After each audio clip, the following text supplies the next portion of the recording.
ప్రముఖ పారిశ్రామికవేత్త వెల్జాన్ గ్రూప్ సంస్థల అధినేత వెల్లమాటి చంద్రశేఖర జనార్దన్ రావు దారుణ హత్యకు గురయ్యాడు.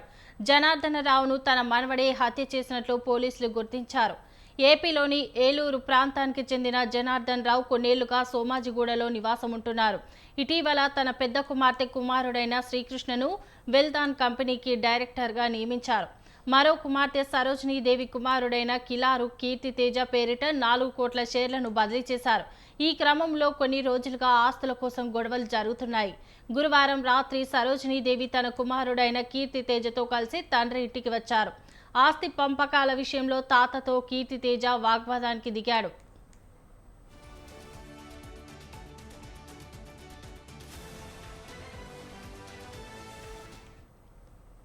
తండ్రికి టీ తెచ్చేందుకు సరోజినీదేవి ఇంట్లోకి వెళ్ళగా ఇదే అదునుగా కీర్తితేజ తన వెంట తెచ్చుకున్న కత్తితో తాతను 73 సార్లు పొడిచాడు. అరుపులు కేకలు విన్న సరోజినీదేవి పరుగున వచ్చి కుమారుణ్ణి వారించబోయారు. ఆమె పైన దాడి చేసి కత్తితో 4 చోట్ల పొడిచాడు.